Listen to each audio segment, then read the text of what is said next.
institusi serapi secanggih Dukcapil. Hanya dengan nomor KTP kita bisa mendeteksi ini fulan, anaknya siapa, dan anaknya siapa gitu ya. Makanya yang paling pertama tadi saya mengusulkan bahwa fakta bahwa tidak ada nama itu disebut itu bukan berarti tidak ada orangnya, karena instrumen yang dipakai untuk melacak seseorang di masa lalu itu harus lengkap. Makanya ketika mengandalkan kitab Nasabto, Al-Ubaidili itu ternyata untuk isnadnya saja saya udah ngecek anaknya Isa Arumi yang dituliskan oleh Silsilah Al-Alawiyah oleh Al-Bukhari itu cuma satu. Ahmad Al-Muhajir gak disebutkan di sana. Yang menyebutkan Ahmad Baik, Al-Muhajir itu Al-Ubaidili. Al-Ubaidili dan baik. Al-Umarid dan Muntakilah Tolibiyah. Nah, sistem sanatnya dari studi nasab mungkin berbeda dengan kajian historis. Nah, saya berusaha untuk mencari nama itu apakah benar-benar nama seseorang yang hidup di masa lalu atau tidak. Saya menemukan minimal 5 manuskrip yang menyebutkan nama mereka. Ali Oke, Bajadid baik, itu ada 2. Ya, baik. Artinya gini, kita tiktokan aja, ya. siap, siap. Nah, jadi kalau terlalu banyak menjelaskan nanti apa Hilang, bias, betul. hilang konsentrasi. Sebelumnya saya bertanya, sudah hadirkah guru kita yang namanya Ustadz Muhsin tadi? Nah, ini udah balik lagi. Tadi katanya Ya, mohon kayaknya maaf. terpental gara-gara sinyal ya. Lagi Oke, sekarang biasa lah. Begini. kasih waktu saya ngomong sebentar, Gus Muhsin. Silakan. Oke, siap, siap. Nah, Simpan dulu aja dah, Tuan Guru. oke. Ini saya Jangan sampai keluar rumah ini. Jangan Enggak ini, saya turun-turun. di luar rumah ini, dari sinyal nih. Oke, kita lanjut. Santai sambil ngerokok. Sallu ala Muhammad. Allahumma sholli alaih. Monggo Tengku, Jadi Gus silakan. Romel, ketika Gus Romel menjawab, kalau persoalan nasab itu bukan dari masalah agama, ya ini sungguh berlawanan daripada nas yang termaktub di dalam berbagai macam kitab, ya. Mohon di-mute dulu. Siap, siap. Ya. Ya. Ini termaksud juga di dalam kitab Ar-Raudhul Anfi, ya. Terus As-Sillah fi Tarikhi A'immatil Andalus, Al-Ansab Sam'ani, banyak dari ilmu nasab yang saya ambil dari sedikit saja, ya. Kalau memang dianggap bahwa nasab itu bukan masail agama, tentu tidaklah Rasulullah Shallallahu Alaihi Wasallam mengatakan, "Laisa min rajulin da'a bi ghairi abihi wa huwa ya'lamuhu illa kafara. Wa man idda'a qauman laisa lahu fihim falyatabawa maq'adahu minar." Ini rawahul Bukhari. Ya, rakamnya nomor hadisnya 3.508 nomor hadisnya. Artinya di sini disampaikan dari Abi Dzar, riwayat Imam Bukhari, Nabi Abi Dzar itu pernah mendengar Nabi SAW bersabda, "Laisa min rajulin idda'a li ghairi abihi wa huwa ya'lamuhu illa kafara." Ya, tiadalah seorang lelaki yang mengaku-ngakui dirinya bukan dari keturunan ayahnya, ya, sedang ia mengetahui bahwa ia keturunan dari ayahnya tersebut, melainkan ia telah menjadi kufur. Maksud di sini adalah kufur nikmat, bukan kufur i'tiqad. Artinya dosa besar lah, gitu kan. Nah, dan siapa yang mengaku-ngaku dirinya berasal dari suatu kaum, sedang ia bukan golongan dari kaum tersebut, ya, falyatabawa, maka tempat duduknya adalah di neraka. Gitu loh. Artinya, ulama sepakat bahwa persoalan daripada nasab adalah min masailid dunia, gitu. Jadi tidak bisa dikeluarkan dari jalur masalah agama, apalagi bersangkut paut dengan mengisbat atau mengintisabkan diri kepada jalur silsilah kepada baginda Nabi Sallallahu Alaihi Wasallam. Kenapa? Karena dalam hadis-hadis yang masyhur disebutkan setiap nasab dan sebab itu putus kecuali nasabku dan sebab. Kopi. Begitu Gus Rumail Abbas. Ini ada orang hidung mancung nih. Dari mana nih? Yang mana, Tengku? Oh Itu di ya, sana. ada 3 Ba'alawi di sini. Yang lain saya nggak ngerti. Oke, Aman, aman, aman. itu kayaknya bukan pertanyaan, itu ya anggap aja ikhtilaf lah ya. Saya tidak pernah menganggap nasab itu sebagai apa ya, umududdin, enggak lah. Itu masih masih ya sekadar sekadar itu fakta biologis biasa lah ya. Manusia pasti bernasab. Manusia pasti lahir dari rahim seseorang gitu. Kalau itu ada hubungannya dengan agama, keyakinan saya itu mengarah pada yang murojihnya nasab lah gitu. Jadi misal saya sama Sayyid Musin misal punya nasab atau silsilah yang sama, kebetulan sama-sama alim, sama-sama hufat, sama-sama fasih. Nah, dari segi silsilah itu Sayyid Musin itu lebih tua daripada saya, maka beliau itu lebih berhak untuk menjadi imam daripada saya. Menurut saya cuma sampai sebatas itu sih. Nah, konteksnya Enggak, ini interupsi. ya. Itu terang. Itu bukan hukum itu manazil, itu derajat nasab. Jadi misalkan dalam kehidupan bermasyarakat, nasab itu terbagi 3 ya dalam kehidupan. Jadi ada nasab nabi, ada nasab ulama, ada nasab raja. Nah, ketiga-tiga nasab ini mempunyai kedudukan mulia. Namun nasab yang paling mulia itu nasabnya para nabi, yang kedua ulama, yang ketiga sultan atau raja. Jadi yang masalah bagi saya sampaikan tadi, sebenarnya kalau masalah nasab ini kita belum sepakat masuk ke dalam agama ataupun tidak, ending akhirnya ya siapa saja orang nggak perlu harus sibuk dengan mengkaji nasab, gitu loh. Karena ya buat apa ada hadis tadi? Karena hadis tadi sudah qat'i, sudah hadis dari matanya sudah jelas. Ya, orang yang mengaku bahwa dirinya bukan kepada bapaknya, ya, dan dia mengetahui, ya, bahwa dia itu si anu itu bukan bapaknya, itu dia kufur di situ. Dia kufur nikmat, ya, hukumnya haram, gitu loh. Artinya ketika sesuatu masalah yang di dalam masalah tersebut ada hukum haramnya, ada hukum wajibnya, ada hukum makruhnya, itu termasuk masail diniyah. Masail diniyah itu terbagi 2. Ada masail diniyah yang masuk syariah, ada masail diniyah yang masuk ke dalam i'tiqadiyah. Nah, masalah nasab tidak masuk ke dalam i'tiqad. Karena ketika masuk ke dalam i'tiqad, konsekuensinya adalah murtad tentunya. Ya, tetapi kalau masuk dalam masail fiqhiyah atau syariah, ini konsekuensi yang paling tinggi hukumnya haram, gitu loh. Tapi sah bertaubat, gitu loh. Begitu Tuan Rumail Abbas. Kita harus fokus dulu. Kalau kita setuju ini sesuai istinbat alim ulama dari masa ke masa, ulama menolak kalau bahwa ilmu nasab ini tidak masuk ke dalam persoalan diniyah. Kenapa?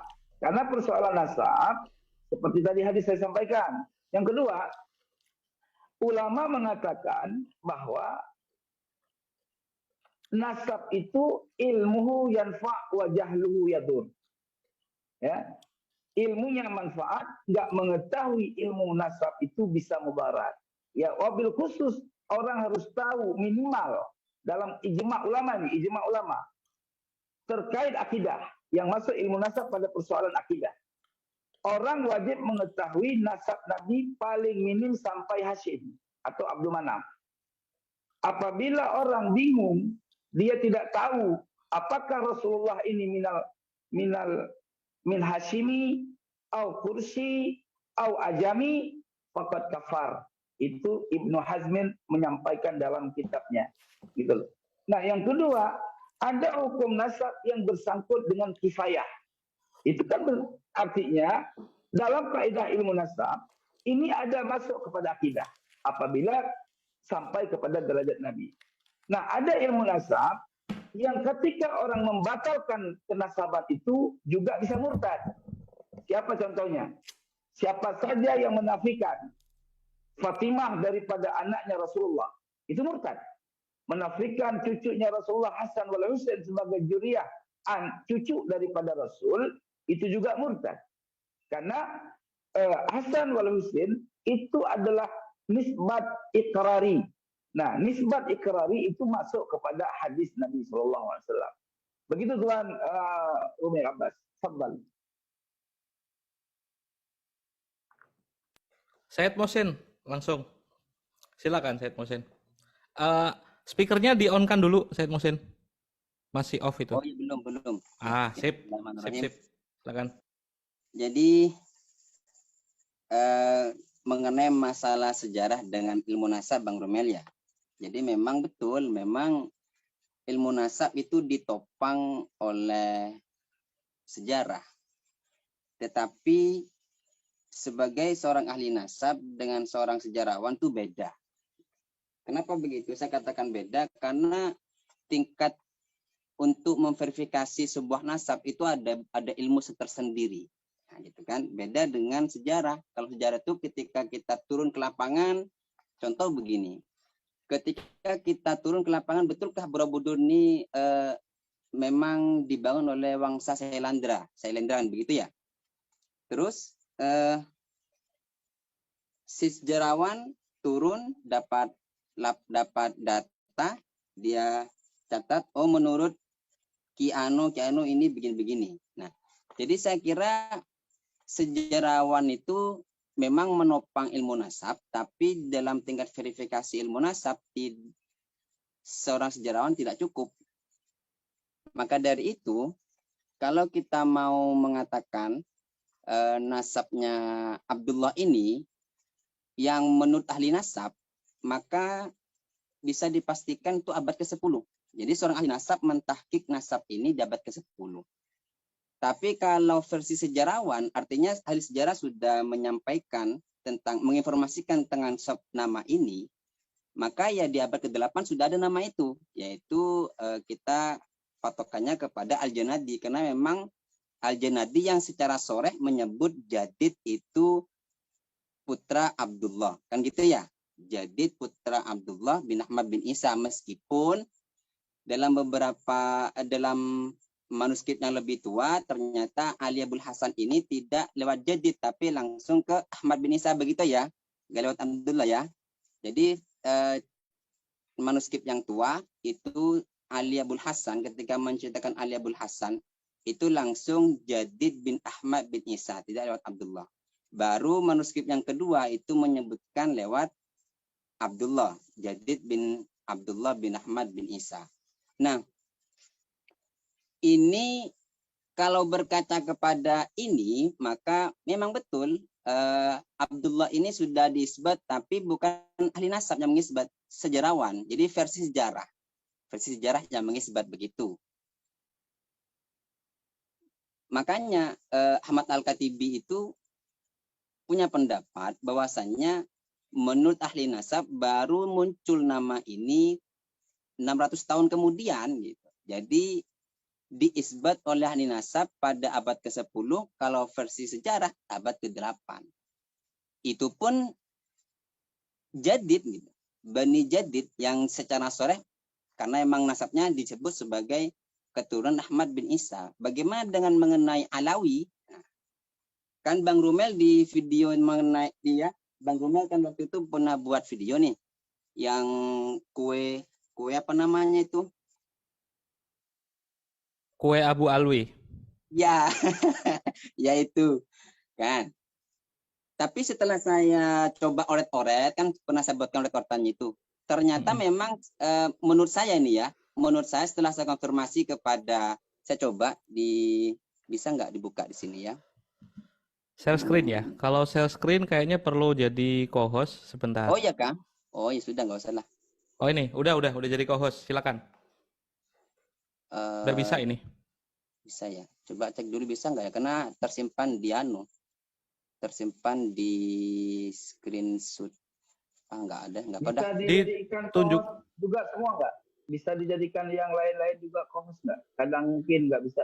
Kalau nanti aja Tengku, yang narasumbernya saja dulu yang jadi co-host biar ya, luasa mood.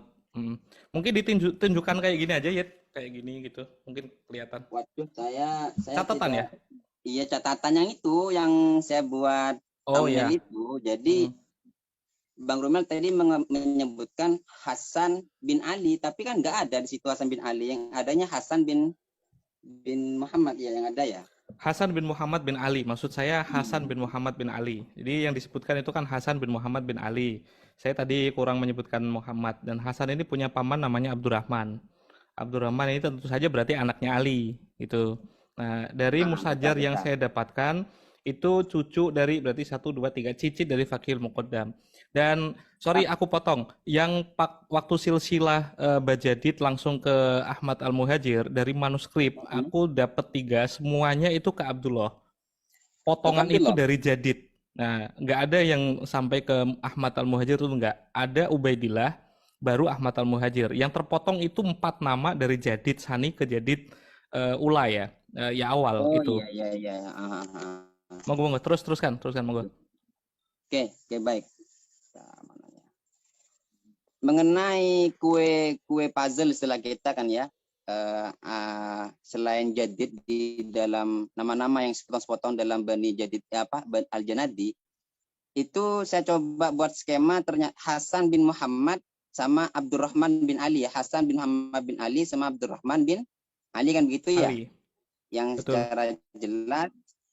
Nah, cuman saya perhatikan di sini kalau Hasan bin Muhammad ini ada nggak Hasan bin Muhammad ini tuh ya Allah. Hasan bin Muhammad menurut Bang Rumel putranya Muhammad Al-Faqih Muqaddam begitu. Cicit itu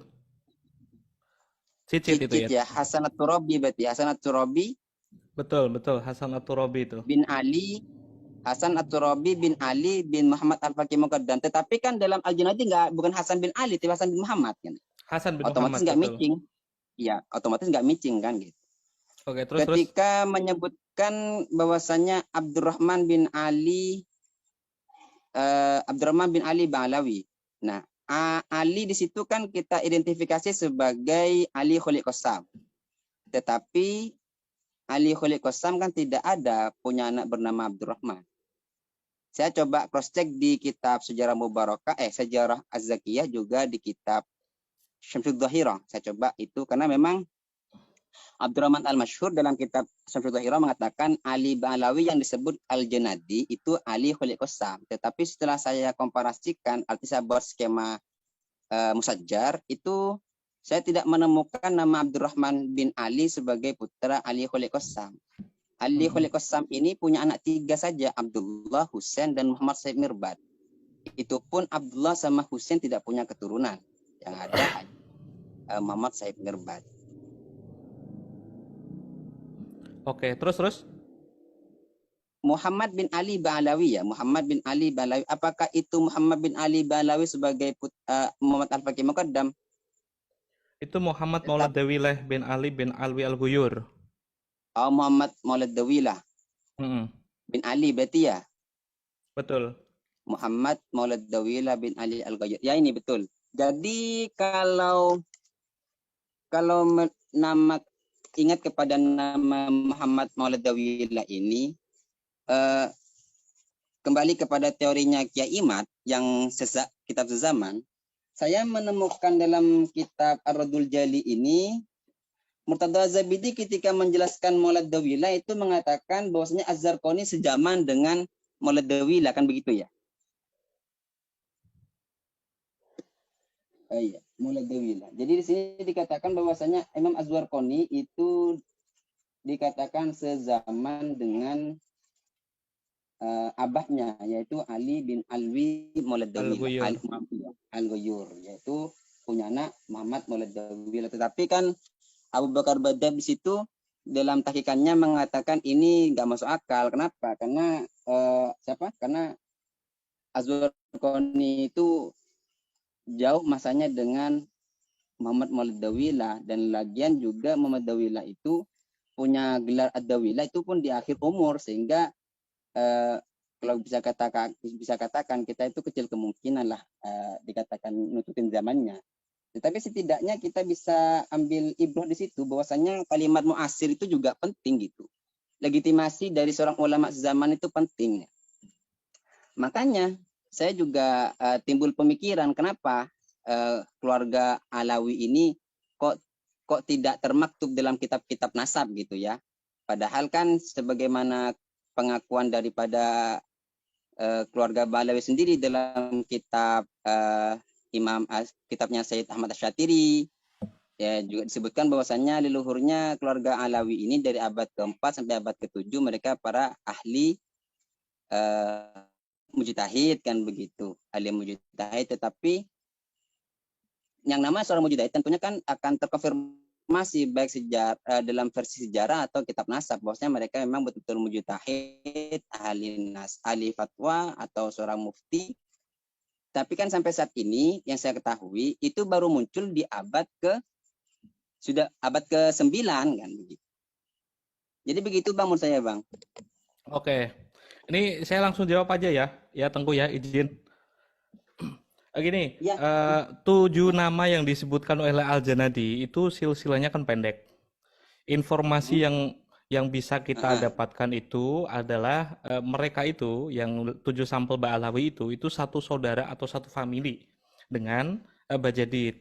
Bahwa tadi itu disebutkan ahli Khalid Qasam itu dari deskripsinya dan ditafsiri sendiri oleh, saya lupa, itu kan Kiai Imad membantahnya. Abdurrahman Al-Masyhur. Al-Masyhur ya, itu Kiai Imad itu Iya, Hanif Alatas. Saya ingat saya itu Hanif Alatas yang menyebutkan itu ahli Khalid Qasam. Iya. Itu Betul. berdasarkan Sabjul Dhahira. Betul. Hanya saja gini, karena yang disebutkan oleh Al-Janadi itu cuma 2 sampai 3 silsilah ke atas, agak kesulitan mencarinya di sana. Tapi konfirmasi dari bukti yang muasir, yang sezaman, itu mengkonfirmasi orang-orang itu kan orang-orang yang ada. Itu yang kita pegang dulu yang pertama. Dan mereka itu asyraf. Itu yang kedua. Asyraf berarti kan mereka keturunan dari Imam Ali, dari istrinya Siti Fatimah. Oke. Urusan nanti itu apakah benar Al-Janadi, saya menemukan 3 manuskrip yang semuanya berbeda-beda ya. Itu ada yang walahu Amun, walahu Ibnun, walahu Ibnu Amin, itu semuanya beda-beda. Makanya yang menjadi pijakan kita itu yang mana? Seperti tadi, Hasan At-Turabi itu Hasan bin Ali bin Fakil Muqaddam. Itu menurut prediksi saya.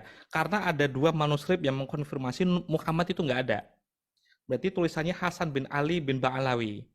Di Al-Janadi yang paling terakhir, versi cetak di manuskrip yang paling baru, itu Hasan bin Muhammad bin Ali bin Ba'alawi. Di sini ditulis manuskrip yang kedua yang saya miliki, walahu Ibnu Amin. Manuskrip yang paling tua menyebutkan walahu Amun ismuhu Abdurrahman bin Ali bin Ba'alawi.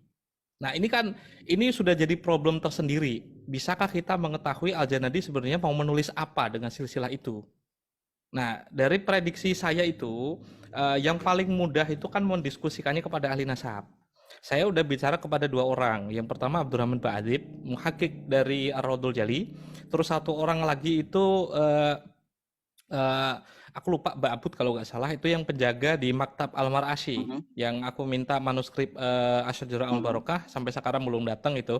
Dia menuliskan catatan, nanti aku share deh. Catatannya itu menyebutkan Hasan bin Ali bin Fakil Muqaddam. Itu yang dimaksudkan oleh Al-Janadi pada redaksi pertama. Hasan bin Muhammad bin Ali. Betul. Jadi aku nanya kenapa tidak ada Muhammad? Ya karena manuskripnya itu beda-beda. Kekeliruannya bukan pada Al-Janadi, tapi nusaknya, pencatatnya itu. Jadi Al-Janadi udah nulis, tapi dulu kan nggak ada percetakan. Orang kan menyewa orang yang tulisannya bagus, yang punya profesi mencatat. Dan itu kadang-kali beresiko iltibas sampai sekarang. Termasuk yang diyakini Kiai Imad, kalau Abu Alwi itu kan min nasli Bajadid. Dari An-Nafah Al-Ambariyah tahun 994. Ya, betul. Saya cek di 2 manuskrip dan ternyata beda. Redaksi yang paling tua itu menyebutkan seperti ini ya, sekedap. La'ala Shawab, yang manuskrip yang paling muda itu menyebutkan Famin Zuriyatihi Abu Alwi bin Abil Hasan Jadid, Abul Jadid. Itu menunjukkan seolah-olah Ba'alawi yang Abu Alwi itu, yang dimaknai itu Ubaidillah oleh Kiai Imad, itu adalah keturunan dari Ali. Gitu kan. Manuskrip yang lebih tua La'ala Shawab Famin Baiti Abi Alawi Abu Jadid, nggak ada Abu Alwinya. Ada penulisan dari nusah yang tidak sesuai dengan redaksi yang paling awal. Yang sedang saya cari adalah manuskrip asli yang dituliskan oleh Al-Janadi sendiri. Gitu. Ya, dari 7 redaksinya, 7 ini aku cuma bisa nyatat ini. 7 kelihatan nggak ya? 7 redaksi dari Al-Janadi itu aku bandingkan dari manuskrip Bentar. pertama. Kelihatan nggak ya? Oh, nggak bisa. Ini catatan manual biasa. Jadi 3 manuskrip yang bentuknya PDF itu, ini manuskrip pertama, manuskrip kedua, manuskrip ketiga, terus ini hasil tahkikan dari 2 orang. Pertama dari Abdurrahman Beberapa Ba'adib, terus ulama. yang kedua Al-Hadi.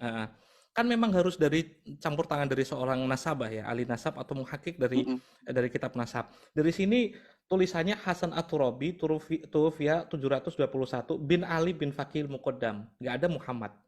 Karena di redaksi manuskrip yang ketiga, Muhammad itu emang nggak ada.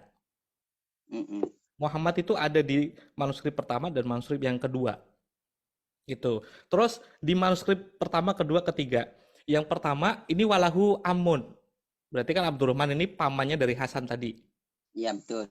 Ya, manuskrip yang kedua walahu Ibnu Amin. Aku tulis sejajar dengan Hasan. Berarti ini keponakan. Iya, sepupu. Nah, sepupu. Ibnu Yang Amin. manuskrip ketiga ini Abdurrahman ini Amun ya. Ini aku tulis yang Muhammad. Berarti kan ini paman. Nah, kalau Kira-kira kita identifikasinya siapa tuh Bang? Abdurrahman itu siapa? Abdurrahman Kalau kita melacak kepada nama kalau Abdurrahman, sini Abdurrahman bin Ali bin Fakil Muqaddam, masih cucunya Fakil Muqaddam. Yang Hasan tadi masih cicit berarti. Walidu Muhammad Al-Ghuyur. Kalau memang kita memakai Muhammad, la'ala shawab itu Muhammad yang sepupu tadi ya, walahu Ibnu Amin ya, walahu Ibnu Amin itu berarti Abdurrahman bin Muhammad bin Ali bin Fakil Muqaddam. Abdurrahman itu walidu Muhammad Al-Ghuyur bin Ali bin Fakil Muqaddam. Ya Maulid Dawilah ya Abdurrahman. Yang Maulid Dawilah itu Muhammad yang Ibnu Solah itu anak dari Ali Kholek Kosam yang menurut redaksinya seharusnya itu untuk Ali Kholek Kosam, tapi kenapa silsilahnya Ali Ba'alawi dan dari segi umur itu kan berbeda. Kalau prediksi saya ini adalah Ali bin Alwi Al-Ghuyur bin Fakil Muqaddam, tapi redaksinya ini yang dari muhakiknya ya, muhakiknya ini non Ba'alawi kok. Yang satu ini bukan yang satu lagi Ba'adib itu Ba'alawi bukan ya, bukan, itu non Ba'alawi. Ali bin Alwi Al-Ghuyur bin Fakil Muqaddam. Kelihatan ya. Ini yang kedua tuh via 699 atau 698 sekitar tahun itu. Oke.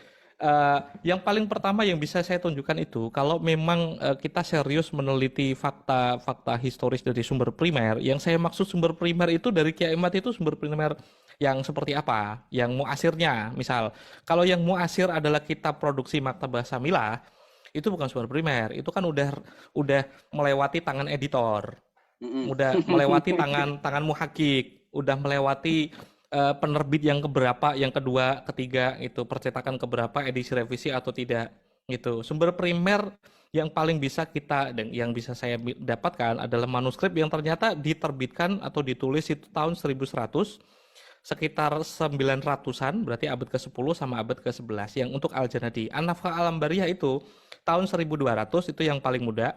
Terus pada tahun 980-an, yang 980-an itu yang menuliskan Famim Baiti Abi Alwi dan tidak menyebutkan Abu Alwi itu keturunan dari Abu Jadid gitu. Itu masih direstorasi. Saya masih menunggu hasilnya gitu. Terus yang terakhir kan untuk membuktikan kalau ini redaksinya Al-Janadi itu bisa sahih atau tidak, yang mengisbatkan seorang mu'arikh ya, itu bisa sahih nggak mengisbatkan nasabnya. Saya sih merasa kalau jika Al-Janadi kita batalkan isbatnya, maka kita juga harus membatalkan dari Sam'ani, yang ternyata terang-terangan beberapa nasabnya itu kan dia mengutip dari Tarikh Tobari. Gitu. Caranya bagaimana? Kira-kira. Kalau itu ya pertanyaan yang mau saya ajukan kepada Kiai Imad. Jika Al-Janadi tidak bisa dipercaya, Al-Janadi ditopang oleh 3 sejarawan yang lain. Ibnu Nasiruddin, dia mengutip nggak? Ada sebagian mengutip Al-Janadi, ada sebagian yang tidak. Untuk cerita Abi Jadid saja, Ali Bajadid, cerita dari Al-Janadi sama Al-Khazraj itu pun berbeda. Dari Al-Janadi menyebutkan yang dinikahkan kepada Syekh Mudafe, itu kan Ali Bajadid toh. Al-Khazraji menyebutkan Ali Bajadid dan adiknya itu dinikahkan semua. Dan konfirmasi dari sumber di Oman yang punya tarojim tentang Syekh Mudafe dan makamnya udah dikirimkan ke kita, Ali Bajadid dan saudaranya Abdullah atau Abdul Malik itu memang dinikahkan kepada 2 anaknya Syekh Mudafe bin Ahmad itu yang menjadi murid dari Syekh Abdul Qadir Al-Jailani gitu. Cerita itu kan Mhm. berbeda. Ada sebagian yang mempunyai isnad mengambil dari Al-Janadi. Ada yang ternyata itu perkembangan dari Tashamu atau yang populer di Oman gitu. Itu yang kedua. Yang terakhir mungkin untuk menjawab apa ya? Saya tuh masih penasaran. Bayyinah Shorihah itu saya tanyakan ke Abdurrahman Ba'adi. Bayyinah Shorihah itu seperti apa? Ya seperti yang disebutkan oleh Ibrahim bin